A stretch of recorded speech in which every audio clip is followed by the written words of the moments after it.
আসসালামু আলাইকুম বন্ধুরা, আশা করি আপনারা সকলেই ভালো আছেন। বন্ধুরা, আজকের এই ভিডিওতে আমরা তিন ভাইয়ের একই নামের একটি বিস্ময়কর ঘটনা সম্পর্কে বলতে চলেছি, যা শুনে আপনার মন ছুঁয়ে যাবে ইনশাআল্লাহ। এক আরব ব্যবসায়ীর তিন ছেলে ছিল, যাদের প্রত্যেকের নাম রেখেছিলেন আব্দুল্লাহ। একদিন সে ব্যক্তি মৃত্যুশয্যায় যখন উপনীত হলো, তখন সে দ্রুত তার তিন পুত্রকে ডেকে ওসিয়ত করে বলল, আব্দুল্লাহ আমার মিরাসের সম্পদ পাবে, আব্দুল্লাহ আমার মিরাসের সম্পদ পাবে না, এবং আব্দুল্লাহ আমার মিরাজের সম্পদ পাবে। এই কথা বলার সঙ্গে সঙ্গেই কোন আব্দুল্লাহ কিভাবে সেটা ব্যাখ্যা করার আগেই তার রূহ কবজ করা হলো। তিনি মারা গেলেন। যেহেতু তিনজনের নামই আব্দুল্লাহ, আর ইন্তেকালের আগে বাবা তিনজনের নাম আব্দুল্লাহ উল্লেখ করে দুজনকে মিরাসের সম্পদ দিয়েছেন, আর একজনের ব্যাপারে বলেছেন সে সম্পদ পাবে না, কিন্তু থাকা খাওয়ার ব্যবস্থা হবে। তাই বাবা মারা যাওয়ার পরে তিন ভাই পড়ে গেল এক মহা সংকটে। আসলে এদের মধ্যে কার ব্যাপারে বলেছেন যে সে পৈতৃক সম্পদ পাবে না, আর কোন দুজনের ব্যাপারে বলা হয়েছে যে সে পৈতৃক সম্পত্তি পাবে? কেননা তিনজনের নামই তো এক। আর বাবা ব্যাপারটা একদম খোলাসা করে বলতে পারেননি, শুধু তাদের নাম আব্দুল্লাহ আব্দুল্লাহ আব্দুল্লাহ বলেছেন। তাই তারা এই ফয়সালা নেওয়ার জন্য তৎকালীন আরবের কাজী, যিনি আসলে বিচার আচার করতেন মানুষের মধ্যে, সরকার কর্তৃক নিযুক্ত কাজীর কাছে গিয়ে তারা উপস্থিত হওয়ার সিদ্ধান্ত নিল। ফলে তিন ভাই শহরে কাজের উদ্দেশ্যে সফরে বের হলো। প্রতিমধ্যে তারা এমন এক ব্যক্তির সাক্ষাৎ পেল যে তার কোনো এক হারানো জিনিস খুঁজে বেড়াচ্ছিল। তখন সেই তিন ভাই ওই ব্যক্তিকে জিজ্ঞাসা করল, কি ব্যাপার ভাই, তুমি কি খুঁজছো? তখন সে ব্যক্তি বলল, আরে ভাই, আমার একটি উটনি হারিয়ে গেছে এবং আমি তাকে খুঁজে বেড়াচ্ছি। তখন এই তিন আব্দুল্লাহর প্রথম আব্দুল্লাহ জিজ্ঞাসা করল, তোমার উটনির কি একটি চোখ কানা ছিল? সে লোকটি উত্তর দিল, আরে হ্যাঁ হ্যাঁ, আমার উটনির একটি চোখ কানা ছিল। এরপর দ্বিতীয় আব্দুল্লাহ জিজ্ঞাসা করল, তোমার উটনির কি একটি পা খোড়া ছিল? সেই লোকটি তৎক্ষণাৎ উত্তর দিল, আরে হ্যাঁ, একদম ঠিক বলেছ, ওই এক চোখ কানা এক পা খোড়া এটাই আমার উটনি ছিল। এরপর তৃতীয় আব্দুল্লাহ বলল, তোমার উটনির কি একটি লেজ কাটা ছিল? সে ব্যক্তি আনন্দিত হয়ে বলল, একদম সব মিলে গেছে, ঠিক আছে, এবার আমার উটনি কোথায় বলো? এরপর এরা বলল, হ্যাঁ, আসলে তোমার উটনি কোথায় তা আমরা জানি না। এই কথা শুনে শহরের স্থানীয় উটের মালিক প্রচণ্ড ক্ষেপে গেল এবং তাদের তিনজনকে ধরে বলল, আমি নিশ্চিত তোমরা আমার উটনির খবর জানো, কিন্তু তোমরা গোপন করেছ। তোমাদেরকে এখনই শহরের কাজীর কাছে নিয়ে যাব, যেন তোমাদেরকে আচ্ছা করে শাস্তি দেয়, আর আমার উটনিটা যেন বের হয়ে যায়। এরপর তারা কসম করে বলল, আল্লাহর কসম, আমরা জানি না তোমার উটনি কোথায়। ঠিক আছে, সমস্যা নাই, তুমি কাজীর কাছে চলো, আমরা ওনার কাছে যাচ্ছিলাম। যাই হোক, এই তিন ভাইকে ধরে টেনে কাজীর দরবারে হাজির করা হলো এবং এই শহরে ব্যক্তি সুদৃঢ়ভাবে কাজীর নিকট অভিযোগ পেশ করল যে, মহতারামা, আমি নিশ্চিত এই তিন ভাই আমার উটনি জবাই করে খেয়েছে, অথবা সেটি লুকিয়ে রেখেছে, কারণ এরা তিনজনই আমার উটনির তিনটি গুরুত্বপূর্ণ চিহ্ন সম্পর্কে জানে। এখন অপরাধ লুকানোর জন্য মিথ্যা বলছে। কাজী সাহেব পুরো বিষয়টি শুনে চুপচাপ কিছুক্ষণ ভাবলেন। এরপর তিন ভাইয়ের দিকে তাকিয়ে বললেন, দেখো, একটা বিষয় তো বোঝা যায় যে উটনি তোমাদের তিনজনের কাছে রয়েছে, কারণ তোমরা এই উটের তিনটি গুরুত্বপূর্ণ তথ্য দিয়েছ, যা একেবারে মিলে যাচ্ছে। তোমাদের জন্য ভালো যে তোমরা অপরাধ স্বীকার করে নাও।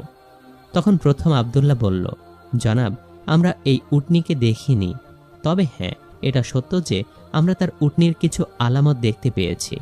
তখন কাজী সাহেব জিজ্ঞেস করল, কি এমন আলামত দেখলে যে উটনির শরীরের তিনটি গুরুত্বপূর্ণ চিহ্ন তোমরা বলে দিলে?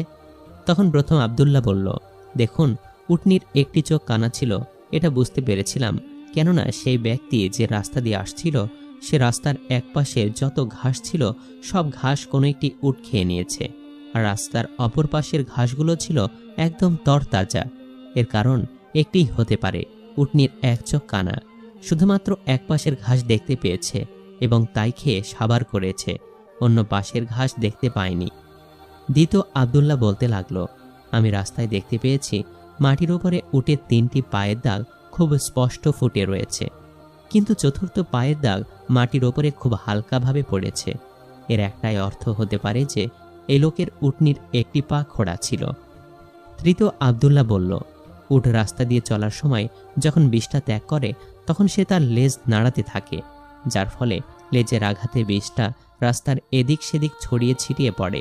কিন্তু আমরা যে পথ দিয়ে আসছিলাম সেখানে দেখতে পেয়েছি উটের বিষটা এক লাইনে সোজা বরাবর পড়ে আছে, যার অর্থ কেবল একটাই হতে পারে যে এ লোকের উটনির লেজ কাটা ছিল, তাই সে তার বিষটার ডানে বামে ছিটিয়ে ফেলতে পারেনি।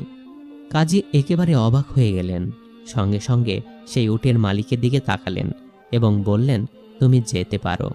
উটের মালিক বলল, হ্যাঁ কাজী সাহেব, আমারও তাই মনে হচ্ছে। তবে এই 3 ব্যক্তি যথেষ্ট বুদ্ধিমত্তা সম্পন্ন মানুষ, এতে কোনো সন্দেহ নেই। কাজী সাহেব তাকে বললেন, তোমার উটনি এই লোকদের কাছে নেই, আর তারা তোমার উটনি দেখেনি। উটের মালিক মাথা নেড়ে সেখান থেকে চলে যাওয়ার পর সেই 3 ভাই কাজীর নিকট নিজেদের ঘটনা খুলে বলল। ঘটনা শুনে কাজী খুব চিন্তায় পড়ে গেলেন। কাজী সাহেব সেই 3 ভাইকে বললেন, আরে এইমাত্র যে সমস্যার সমাধান করলাম তার থেকেও তো দেখতে পাচ্ছি তোমাদের সমস্যা বড় জটিল।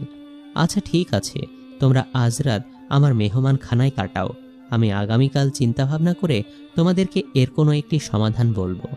সে 3 ভাই যখন কাজীর মেহমান খানায় গিয়ে উঠল তখন তারা পর্যবেক্ষণ করে দেখতে পারল যে তাদের ওপর নজরদারি করা হচ্ছে। কিছুক্ষণ পর তাদের জন্য খাবার আনা হলো। সেখানে রান্না করা গোশত এবং রুটি পরিবেশন করা হয়েছিল।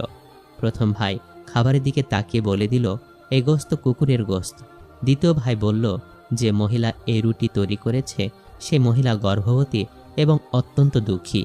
তৃতীয় ভাই বলল, এই কাজী তার মায়ের অবৈধ সন্তান। এই 3 ভাইয়ের কথা কাজীর কানে পৌঁছালো। কাজী পরের দিন এই 3 ভাইকে তার আদালতে ডেকে পাঠালেন এবং এই 3 জনকে উদ্দেশ্য করে বললেন, তোমাদের মধ্যে কে বলেছিল যে এখানে কুকুরের গোশত রান্না করা হয়েছে? প্রথম ভাই বলল, আমি বলেছিলাম। কাজী বাবুর্চিকে ডেকে জিজ্ঞাসা করল। বাবুর্চি স্বীকার করল। বাবুর্চি জানালো, রান্না করার মতো ঘরে কিছু ছিল না। অতঃপর সে একটি রাস্তার কুকুরকে মেরে তার গোশত রান্না করে এদের জন্য পাঠিয়ে দিল। কাজী প্রথম ভাইকে জিজ্ঞাসা করল, তুমি কিভাবে বুঝতে পারলে যে এই গোশত গরুর গোশত নয়, এটা কুকুরের গোশত?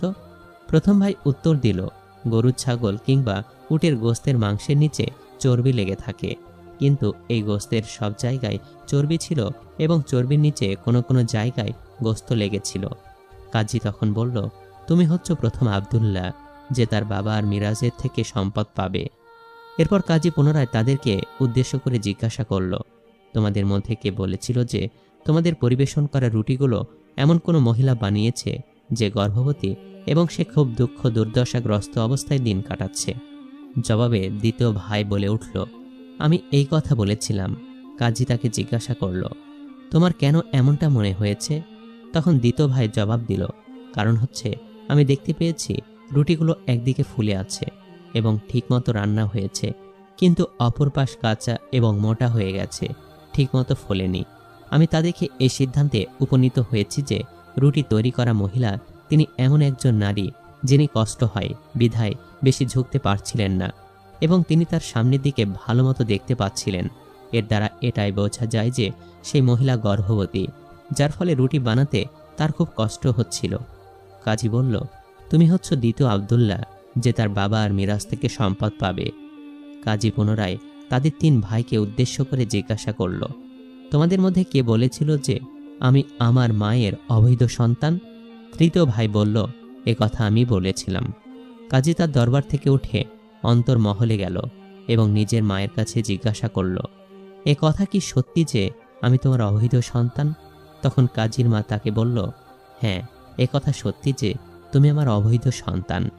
কাজী পুনরায় দরবারে আসলো এবং তৃতীয় আব্দুল্লাহকে জিজ্ঞেস করল, তুমি কিভাবে জানতে পারলে যে আমি আমার মায়ের অবৈধ সন্তান? তৃতীয় আব্দুল্লাহ উত্তর দিল, তুমি যদি বৈধ সন্তান হতে তাহলে তুমি মেহমানখানা আমাদের ওপর নজরদারি করতে না, আর না আমাদেরকে কুকুরের গোশত রান্না করে খাওয়াতে, আর এক অসহায় গর্ভবতী মহিলাকে দিয়ে কাঁচা রুটি বানিয়ে আমাদেরকে খাওয়াতেন। কাজী তৃতীয় ভাইকে উদ্দেশ্য করে বলল, তুমি হচ্ছ সেই আব্দুল্লাহ যে তার বাবা আর মিরাজ থেকে কোনো সম্পদ পাবে না। তৃতীয় আব্দুল্লাহ বিনয়ের সাথে বলল, কেন, আমি তোমার বদনাম করেছি? তখন কাজী সাহেব বলল, দেখো, তুমি আমার জন্য যা বলেছ তা যদি সত্যিকার অর্থে আমি রাগ এবং ক্ষোভের সাথে নিতাম, সেক্ষেত্রে আমি তোমাকে শারীরিকভাবে লাঞ্ছিত করতাম। আসলে আমি যা বলছি তাই সত্য, কারণ সত্য কথা হচ্ছে একজন নাজায়েজ সন্তানই আরেকজন নাজায়েজ সন্তানকে ঠিক ঠিক চিনতে পারে। আর আমিও ঠিক তোমাকে চিনে নিয়েছি। তুমিও তোমার মায়ের একজন নাজায়েজ সন্তান। তোমার পিতা তৃতীয় আব্দুল্লাহকে কোনো প্রকার সম্পদ দিয়ে যায়নি। পিতার মিরাজ থেকে তুমি কোনো সম্পদ পাবে না, যেমনটা আমিও পাইনি। তৃতীয় আব্দুল্লাহ যে মূলত বাবার সম্পত্তি থেকে বঞ্চিত হয়েছে, সে তার মাকে জিজ্ঞেস করল, এই ঘটনাটি কি ঠিক? তাদের মা তখন বলল যে হ্যাঁ, একদিন তোমার বাবা ফজরের নামাজ পড়তে মসজিদে গিয়েছিলেন। তখন মসজিদের দরজার কাছে তোমাদের বাবা একটি বাচ্চাকে দেখতে পান। তিনি তখন সেই বাচ্চাটিকে নিজের সাথে করে ঘরে নিয়ে আসেন। তোমাদের আব্বা সেই বাচ্চাটির নাম তোমাদের বাকি দুই ভাইয়ের নামের সাথে মিলিয়ে আব্দুল্লাহ রেখেছিলেন, কারণ তিনি অনেক ধর্মপ্রাণ মানুষ ছিলেন এবং রাসূল সাল্লাল্লাহু আলাইহি সাল্লামের দুইটি নামকে তিনি খুব পছন্দ করতেন। এক হচ্ছে আব্দুল্লাহ এবং আব্দুর রহমান। এজন্য তিনি সবচেয়ে উৎকৃষ্ট আব্দুল্লাহ নামটি তোমাদের তিনজনকে রেখেছেন। তোমাকে কুড়িয়ে পেয়েছি একথা কখনো তোমাকে বলতে নিষেধ করেছেন, কিন্তু যেহেতু শরীয়ত মোতাবেক শুধুমাত্র নিজ সন্তানদেরকে সম্পদ দেওয়া উচিত, তাই তোমার বাবার সম্পদ ওই দুজনকে দিয়েছেন আর তোমার জন্য শুধু থাকা খাওয়ার ব্যবস্থা করেছেন।